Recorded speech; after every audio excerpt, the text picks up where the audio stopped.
Vice Media's commitment to covering global issues has resonated with the X generation and the elusive millennials, and is consistent with our mission at the World Affairs Council of DC. To date, Vice boasts over 60 established shows that cover everything from current events to sex, to investigative reporting, to music, to kittens. Come on, sex, kittens, music. I'm supposed to get a laugh out of that.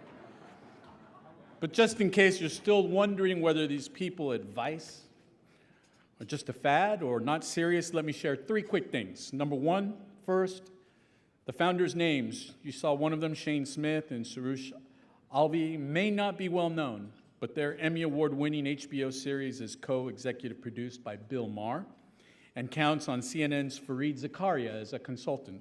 I know many of you know those 2 names.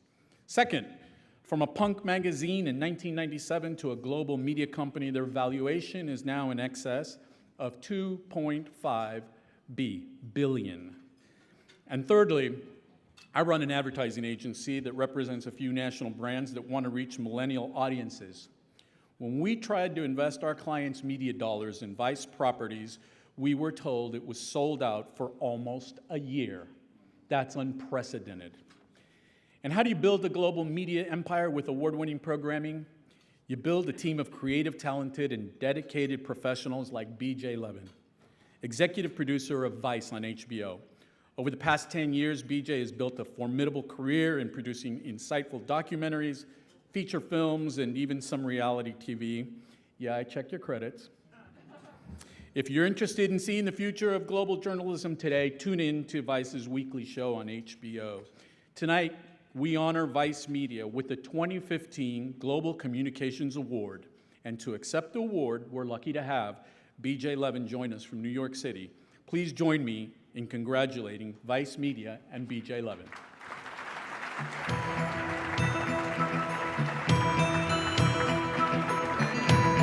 On behalf of everyone at Vice Media, it's an honor to accept this award. Thank you, and congratulations to all of tonight's honorees. As Carlos said, my name is BJ Levin. I'm the executive producer of the Vice on HBO show, Vice's Emmy Award-winning news documentary series. Shane Smith, our company's co-founder and CEO, couldn't be here tonight, but I wanted to personally thank him for allowing me to be here in lieu of him, and for giving me the opportunity every day to wake up and do what I love, which is telling incredible stories. Now, standing up here in front of a crowd full of ambassadors and dignitaries in suits is not the kind of thing that I'm used to doing every day. But I have to say, you guys are, compared to my offices in Brooklyn, you guys are remarkably well-behaved, so thank you. The truth is, Vice isn't as wild and crazy as a place as you might expect. Yes, we started as a free punk rock magazine back in the 90s, but today, 20 years later, Vice is headquartered in New York City and a global brand operating in more than 30 countries, many of which are represented here tonight. It's an actual serious operation. Some days it feels more like a trading floor or a political campaign headquarters in full swing, but you can really feel the passion of the employees that fill the hallways of our company back in Brooklyn. And for that reason, over the last 4 years, we've undergone a pretty unlikely transformation. We've become a news organization. Now, when we started thinking about expanding into news, a lot of people expressed doubts about that idea. First off, they said, news is dying. Look at the nightly news networks. Look at their ratings. The news industry is over, they said.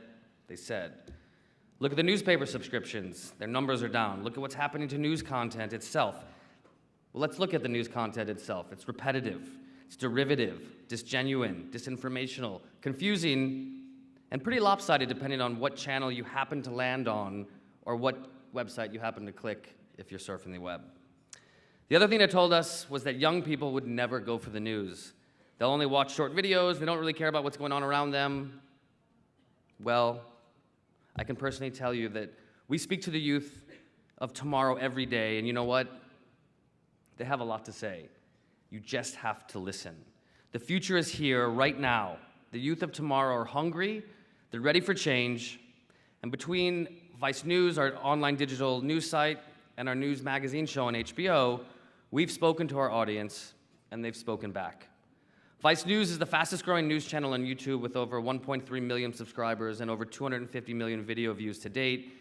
And with HBO, we're in 220 million homes, and they just made us their official news source by tripling our episodes and adding a daily news program over the next 4 years that will debut later this year. And you ask why? Thank you. And you ask why? Well, the news is hit with the Vice audience. And it's a hit because young people, it turns out, don't just care about what's happening in the world today. They're extremely passionate about it. You'd be shocked at what they're interested in. Just ask them.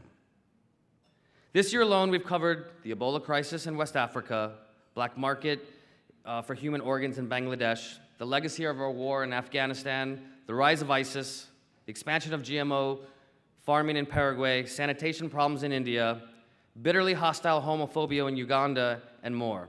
The response to these films with our audience has been huge. And it reveals what I think is the fundamental misunderstanding about the rising generation. We see them buried in their phones and spending a lot of hours on the internet, and for some reason we think that means that they've turned off or they're shut off. They're uninterested. They're not paying attention. What it really means, they've turned outwards. Information is shared so fast these days, and the yearning for information that matters is needed more than ever. Between all the social apps like Twitter and Facebook and Snapchat and Instagram and YouTube, and if you don't know what an app is, I'm sitting at table 3, so after the program, you can come talk to me about what an app is. Hashtag get a smartphone immediately. Hashtag get with the program. The youth of today and tomorrow are more aware of global issues than any other generation in history that's come before them because of technology. And they're harnessing it to stay absolutely current and to get involved in making a change. At Vice, we've taken it as our challenge to harness this energy and the possibilities to come with it. We're proud of the work we've done, but we know there's a lot more we can do. And that should be the goal of all of us here sitting in this room tonight. The diplomats, the leaders, the journalists, the educators in the room, to do everything we can to engage and activate the audience that is so hungry to care and to act. So that our future occasions like this one, instead of lamenting about world problems and the issues we've had, we'll all talk about how together we began to solve them. Thank you very much for this honor. We appreciate the honor. Thank you. Thank you very much.